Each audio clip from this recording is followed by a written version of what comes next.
ज्योति और प्रकाश का छोटा सा परिवार था, जिसमें ज्योति और प्रकाश के अलावा उनका प्यारा सा बेटा चीकू था।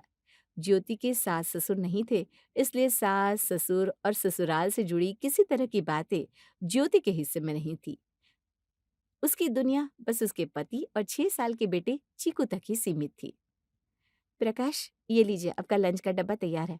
और याद है ना, आज ऑफिस से लौटते समय आपको चीकू के लिए वाटर कलर, पेंटिंग बुक और क्राफ्ट किट भी लेकर आनी है। आप जानते हैं ना, उसे पेंटिंग और क्राफ्ट बनाने का कितना शौक है। हाँ, तो मैं लेता आऊँगा। और उसके लिए डोनट्स भी लाना है ना? नहीं, नहीं, नहीं, डोनट्स मैं घर पर ही बना दूँगी। आप बस समय पर आ जाना। शाम के वक़्त वो हम दोनों को एक साथ देखना पसंद करता है, तभी उसका पढ़ाई में मन लगता है। अच्छा बाबा, मैं समय पर आ जाऊँगा। ऑफ़िस में देर नहीं करूँगा बस। अब जाऊँ ऑफ़िस? ठीक है, अपना ध्यान रखना। बाय। बाय। प्रकाश के जाने के बाद ज्योति घर के काम निपटा लेती है, जिसके बाद उसे आराम करने के लिए थोड़ा वक़्त भी मिल जाता है। कुछ देर सुस्ताने के बाद दोपहर के 1 बजने वाले हैं। चीकू की स्कूल की छुट्टी होने वाली होगी। ज्योति चीकू को लाने के लिए उसके स्कूल जाती है, जहाँ उसकी सहेली श्रेया भी अपने बेटे नीरज को लेने पहुँच गई थी। अरे ज्योति, तू बड़ी जल्दी आ गई।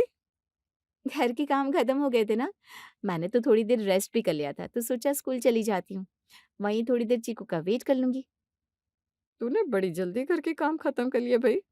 अरे 3 लोगों का घर में काम ही कितना होता है। चीकू सुबह 7 बजे स्कूल चला जाता है, प्रकाश 9 बजे ऑफिस चले जाते हैं। 10 बजे तक मैं घर के सारे काम कर लेती हूँ। लेकिन तू इतनी जल्दी कैसे आ गई?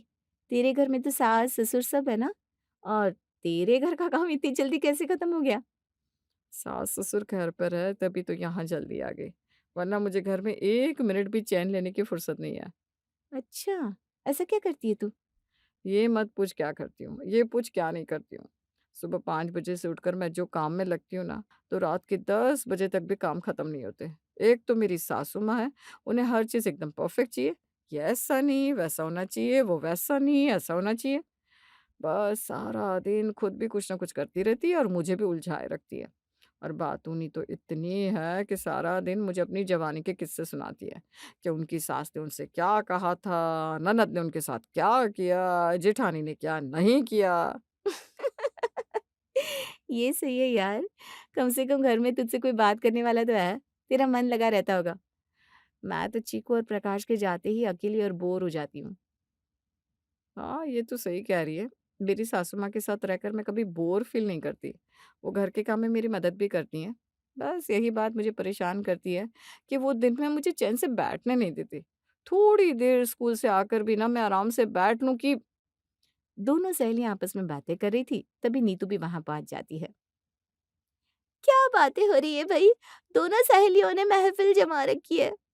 हाँ श्रेया, अपने ससुराल की कहानियां सुना रही है, अपनी सासू माँ के बारे में बता रही है। तू बता नीतू, तू भी तो अपने सास ससुर के साथ ही रहती है ना? हाँ, नहीं तो क्या। मेरी तो बड़ी फैमिली है। सास ससुर, जेठ जेठानी, जेठ की बेटी, देवर, ननद सब है। मेरे घर में रोज ना एक जलसा सा लगा रहता है। कभी कोई आ रहा है, कभी कोई जा रहा है। जब पूरा परिवार इकट्ठा होता है तो ऐसा लगता है जैसे कोई पार्टी चल रही है। बड़ा मजा आता होगा नहीं? हाँ यार, बड़ी फैमिली के कुछ फायदे तो है, कुछ नुकसान भी है। फायदा ये है कि कभी आप अकेले नहीं पड़ते, और नुकसान ये है कि अपनी कोई प्राइवेसी नहीं होती। लेकिन तेरा सही है यार, कम से कम तुझे तेरी प्राइवेसी पूरी मिल रही है। हाँ, लेकिन परिवार तो नहीं है ना। मुझे भी फैमिली के साथ रहना पसंद है। बड़ी फैमिली, काफ़ी सारे लोग, सबके साथ उठना, बैठना, बातें करना, इन सब का एक्सपीरियंस बहुत अच्छा लगता होगा ना? बड़ी फैमिली में उठना-बैठना तो ठीक है, लेकिन सास, जेठानी और ननद के साथ तालमेल बिठा पाना इतना भी आसान नहीं है। मैं जानती हूँ ना कितनी मुश्किल होती है। एक बात की 100 बातें बनती हैं। अरे तू तो इन सब झंझटों से दूर है, खुशनसीब है तू। सही कह रही है नीतू। ज्योति तो बड़ी लकी है कि तू बड़े परिवार के झंझटों से अलग है, वरना वो तो हम ही जानते हैं कि हम कैसे सब कुछ मैनेज कर रहे हैं। तीनों सहेलियों की बातचीत के दौरान स्कूल की छुट्टी हो जाती है और तीनों अपने-अपने बच्चों को लेकर घर आ जाती है। घर आने के बाद ज्योति चीकू को खाना खिला रही होती है, लेकिन उसका ध्यान श्रेया और नीतू की बातों में था। काश मेरा भी ससुराल होता, मेरे भी सास, ससुर, जेठ, जेठानी, देवर, ननद होते। सबके साथ में कितना एंजॉय करती, बड़ा मजा आता। सहेलियों की बातें सुनकर ज्योति की भी ससुराल में रहने की इच्छा हिलौरे मारने लगती है। उसे सास, ससुर और ससुराल के बाकी सदस्यों की जरूरत महसूस होने लगती है। धीरे धीरे ये इच्छाएं तब और बढ़ने लगती है जब वो अपनी सहेलियों के मुंह से उनके ससुराल के किस्से सुना करती। एक दिन ज्योति अपनी सहेलियों से मिलने रेस्टोरेंट में जाती है। हाय कीर्ति, चारू कहाँ है? अभी तक नहीं आई? हाय ज्योति, चारू अभी आती होगी। तू बता कैसी है तू? मैं बिल्कुल ठीक हूँ यार। चीकू और प्रकाश कैसे हैं? अरे दोनों मस्त है। तू बता तेरे घर में सब कैसे हैं? कैसे होने? तू तो जानती है सास अगर तेवर ना दिखाए तो सास कैसे कहलाएगी? वो सब छोड़, तुझे एक बात बताऊँ? ज्योति को अपनी सहेलियों की बातें सुनने में बड़ा इंटरेस्ट आता था। हाँ, हाँ, बता ना। कल मैं और मेरी सासू माँ मूवी देखने गए थे। बड़ा मज़ा आया यार। शाम को मूवी देखने के बाद मैंने कहा, "मम्मी जी, अब हमें घर चलना चाहिए।" तो कहने लगी, "घर जाके क्या करना है बेटा? आज तो तेरे पापा और मुकुल को खाना बनाने दे। आज हम शॉपिंग करने के बाद ही घर चलेंगे।" अच्छा, फिर? अरे फिर क्या, मेरी सासू माँ को घूमना-फिरना बहुत पसंद है और वो भी मेरे साथ। वो कहती है, "कभी-कभी घर का काम घर के मर्दों से करवाने चाहिए और हमें चिल मारना चाहिए।" वाह यार! तुझे तो सास कम सहेली मिल गई है। थोड़ी देर में चारू भी कीर्ति और ज्योति को ज्वाइन कर लेती है। ले चारू भी आ गई। "कहाँ रह गई थी महारानी?" यार आज मेरे ननद के कॉलेज में फेस्ट था। हम सभी वहीं गए थे। मेरी ननद ने सोलो परफॉर्मेंस दिया। उसके बाद हमने कॉलेज में खाया, पिया, खूब मस्ती की। अभी सब वहीं पर हैं, मैं यहाँ आ गई। तू तो खा पी के आई है। हमारे साथ कुछ तो खाना पड़ेगा, हाँ? नहीं यार, मैं सिर्फ़ कॉफ़ी पीऊँगी। ये क्या बात होती है यार? तुझे हमारे साथ कुछ तो खाना ही पड़ेगा। अच्छा चल थोड़ा बहुत खा लूँगी। ये देख मैं तुम लोगों के लिए क्या लाई हूँ। चारू अपनी बैग से एक डब्बा बाहर निकालती है जिसमें लड्डू रखे थे। अरे भई, ये लड्डू किस खुशी में? ये चने दाल के लड्डू है, मेरी सासू माँ ने बनाया है। जब मैंने उन्हें बताया कि मैं तुम लोगों से मिलने आ रही हूँ, तो उन्होंने एक डब्बे में पैक करके दिया। कहने लगी, "अपनी सहेलियों को ज़रूर खिलाना।" चारू और कीर्ति की बातों ने ज्योति की अंदर की आग को और हवा दे दी थी। ज्योति के सर पर एक जुनून सा सवार हो जाता है कि अब उसे भी ससुराल में अपने सास, ससुर और परिवार के साथ रहना है। ज्योति प्रकाश से कहती है कि वो उसे ससुराल लेकर चले।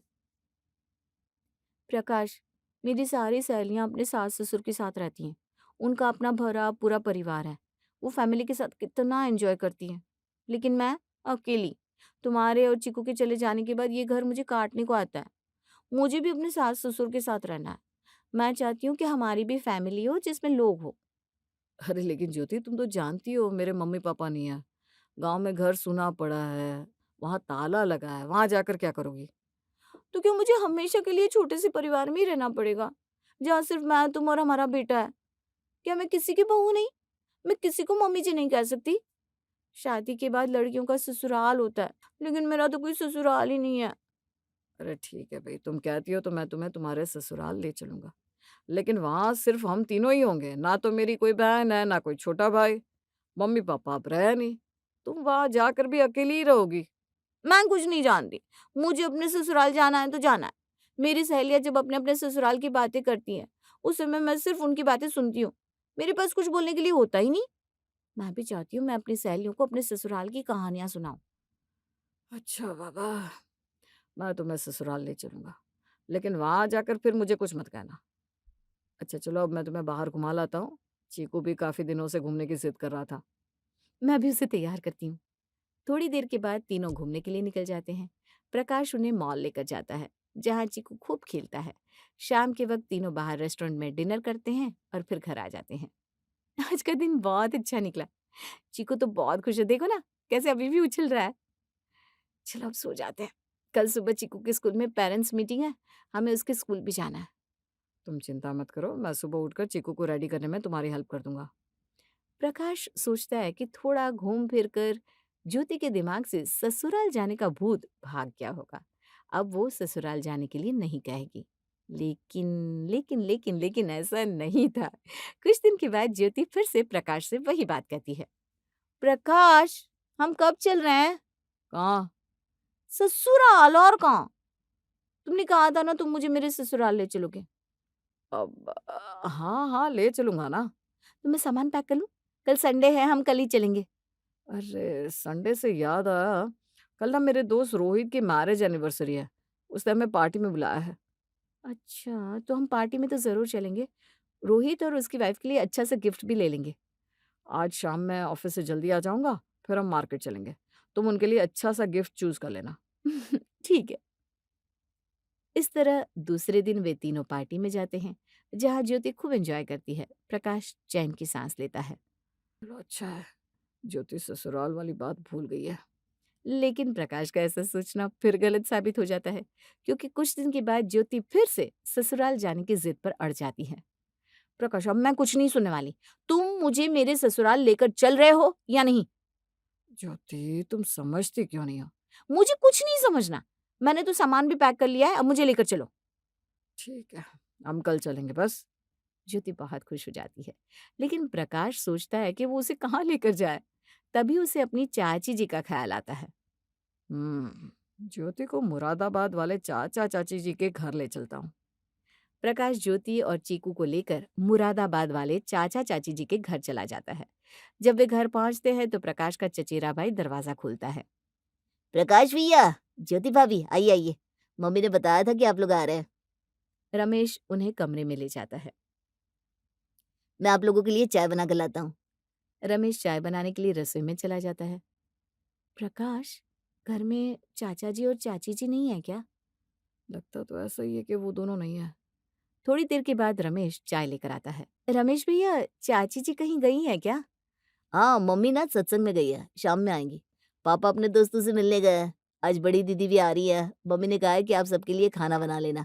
खाना दीदी और जीजा जी के पसंद का होना चाहिए।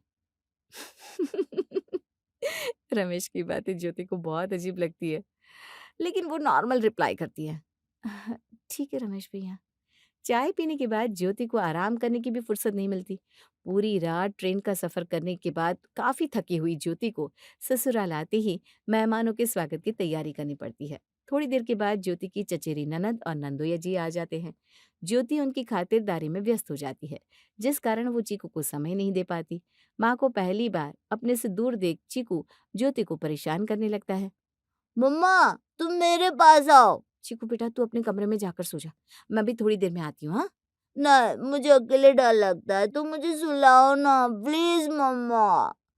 ज्योति ना तो चीकू को सुला पाती है और ना ही खुद भी आराम कर पाती है। ऊपर से सफर की थकान छाई होती है, लेकिन ज्योति को तो ससुराल की सैर करनी थी तो कर रही है। ससुराल में कदम रखते ही ज्योति का स्वागत जिस तरह से होता है वो आगे भी चलता ही रहता है। ज्योति को ससुराल में छोड़कर प्रकाश तो वापस लौट जाता है, लेकिन ज्योति पर शुरू हो जाता है शीतल नाम का संकट। अगले ही दिन शीतल ज्योति को सुबह के 4 बजे उठा देती है। ज्योति बहू, ज्योति बहू, उठ जा, सुबह हो गई है। ज्योति की नींद खुल जाती है। वो खिड़की की तरफ देखती है तो बाहर अंधेरा होता है। चाची जी, अभी तो रात है। मैं तो खुद सुबह जल्दी उठती हूँ। सुबह कब उठती है तू? सुबह 6 बजे उठ जाती हूँ, लेकिन अभी 6 नहीं बजे हैं। ज्योति बहू, हमारे यहाँ घर की औरतें सुबह 4 बजे उठ जाती है। 6 बजे तक तो हम चाय नाश्ता भी कर लेते हैं। चल अब जल्दी से बाहर आ जा। अब ज्योति को रोज सुबह 4 बजे उठना पड़ता है। सिर्फ उठना ही नहीं पड़ता, घर के सारे काम भी करने पड़ते हैं। शीतल रोज उसे नए-नए तरीकों से परेशान करने लगती है। ज्योति अपने कमरे में बैठी होती है, तभी शीतल वहां आती है। अरे रे ज्योति बहू, तूने सर पर घूंघट नहीं किया? लेकिन चाची जी, मैं तो अपने कमरे में बैठी हूँ। यहाँ आपके और मेरे अलावा कोई नहीं है। ज्योति बहू, हमारे घर में बहुएं हर वक्त घूंघट करके रहती है, चाहे अपने कमरे में ही क्यों ना बैठी हो।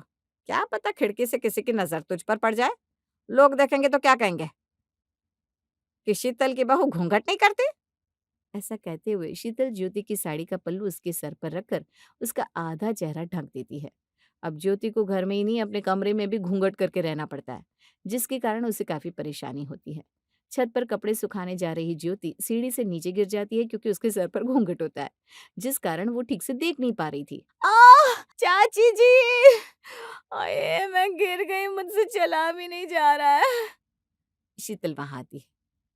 चाची जी, मुझे मेरे कमरे में ले चलिए। बहू तो खुद से चलने की कोशिश कर, जरा सी चोट ही तो लगी है। चलती फिरती रहेगी तो जल्दी ठीक हो जाएगा। यूं ही बैठी रहेगी तो कभी ठीक नहीं होगी। ज्योति के पैर में गहरी चोट लगी थी, लेकिन शीतल उसकी जरा से भी मदद नहीं करती। अपनी माँ को दर्द में तड़पता देखकर नन्हा चीकू ज्योति की उंगली पकड़कर उसे उसके कमरे में ले जाता है। चोट लगी हुई हालत में भी शीतल घर के सारे काम ज्योति से करवाती है, वो भी घूंघट में। इसी तरह एक दिन सुन ज्योति बहू, आज रात मोहल्ले में जागरण है, तू चल रही है ना? चाची जी, अगर मैं जागरण में गई तो चीकू भी पूरी रात नहीं सोएगा। वो मेरे बगैर सोता नहीं है। कोई बात नहीं, चीकू को हम अपने साथ ले चलेंगे। अब ज्योति को जागरण में जाना पड़ता है, जहाँ वो चीकू को अपनी गोद में सुलाकर खुद पूरी रात जागती है। अगली सुबह वो दोनों घर आती हैं। घर आने के बाद चाची जी खुद तो घोड़े बेचकर सो जाती है, लेकिन ज्योति की रेल लग जाती है। ज्योति बहू, सुबह के 8 बज गए, तूने चाय नहीं बनाई? चाचा जी, मैं अभी चाय बना कर लाती हूँ। भाभी, मेरा ब्रेकफास्ट और लंच तैयार कर देना, मुझे कॉलेज के लिए देर हो रही है। आंखों में नींद लिए ज्योति ससुर और देवर को चाय नाश्ता कराती है, जिसके बाद वो पूरे घर का काम भी करती है। दोपहर के वक्त वो अपने कमरे में आराम करने जाती है और उसे नींद आ जाती है। तभी अपनी नींद पूरी कर चुकी शीतल उसके कमरे में आती है और उसे जगा देती है। ए ज्योति बहू, सो गई थी क्या? नहीं नहीं चाची जी, बताइए, कोई काम था? बहू देख, तूने आज कपड़े धोए थे ना, वो ठीक से साफ नहीं हुए। तेरे चाचा जी बिल्कुल साफ और चमकदार कपड़े पहनते हैं। उन्हें अपने कपड़ों में एक भी दाग पसंद नहीं है। ऐसा कर, तू ये सारे कपड़े अपने हाथ से धो दे। हाथ से धुले कपड़ों की चमक ही अलग होती है। ठीक है चाची जी। अब ज्योति सारे धुले हुए कपड़े दोबारा अपने हाथों से धोती है। कपड़े सुखाने के बाद जैसे ही वो अपने कमरे में जाती है, तभी शीतल सब्जी का झोला लेकर उसके पास आती है। ज्योति बहू, जरा आज बाजार से सब्जी लेकर आ। मेरे पैरों में ना बहुत दर्द है। बूढ़ी हड्डियों में अब जान नहीं बची, चला ही नहीं जा रहा। चाची जी, सब्जियां रमेश ला देंगे। अरे सब्जियां खरीदनी उसे कहाँ आती है? महंगी कीमत पर सड़ी गली सब्जियां उठा कर ले आता है। तेरे ससुर जी मैच देख रहे हैं, मैच के वक्त वो कहीं जाते नहीं। मेरे पैर में दर्द नहीं होता तो मैं खुद ही चली जाती, तुझसे कहती नहीं। कोई बात नहीं चाची जी, मैं बाजार चली जाती हूँ। अब ज्योति को ससुराल और सास का मतलब समझ में आने लगा था। इसी तरह एक दिन ज्योति चीकू को पढ़ा रही थी, तभी शीतल बाहर से आती है। ज्योति देखती है कि शीतल ने उसकी साड़ी और गहने पहने हुए थे। मेरी साड़ी और गहने चाची जी ने कब लिए? मुझे पता भी नहीं है। खैर, वो शीतल से कुछ कहती नहीं है। धीरे धीरे ज्योति पर सास का रुतबा और बढ़ने लगता है। एक दिन ज्योति बहू, ये तूने आज कैसा खाना बनाया है? क्या हुआ चाची जी? सब्जी में सिर्फ आलू ही आलू नजर आ रहे हैं, गोभी मटर कहीं है ही नहीं। दाल में नमक कितना तेज है। फिर से दाल और सब्जी बना कर ले आ, चल। ज्योति रसोई में जाकर दाल टेस्ट करती है तो उसमें नमक बिल्कुल ठीक था। सब्जी भी अच्छी बनी होती है, लेकिन चाची सास का हुक्म तो मानना ही था। वो दोबारा से सब्जी और दाल बनाती है, जिसके बाद वो सबके लिए खाना लगाती है।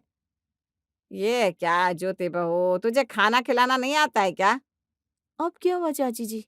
सारी रोटियां ठंडी हो गई है। ठंडी रोटियां कौन खाएगा? गरम रोटियां बना कर ला। अब ज्योति के सब्र का बांध टूट चुका था। वो गरम रोटियां बनाकर सबको खाना खिलाती है, लेकिन उसके बाद वो अपने कमरे में जाकर फौरन प्रकाश को फोन लगाती है। प्रकाश, मुझे यहाँ से ले चलो। अरे क्या हुआ ज्योति? अभी तो तुम्हें ससुराल में 10 दिन भी नहीं हुए, थोड़े दिन और रह लो। अब मुझे ससुराल में नहीं रहना, मुझे अपने घर जाना है। मैं 1 मिनट भी यहाँ नहीं रहूंगी। मुझे अपने घर ले चलो, मैं वहीं ठीक थी। दूसरे दिन प्रकाश ज्योति को लेने आ गया।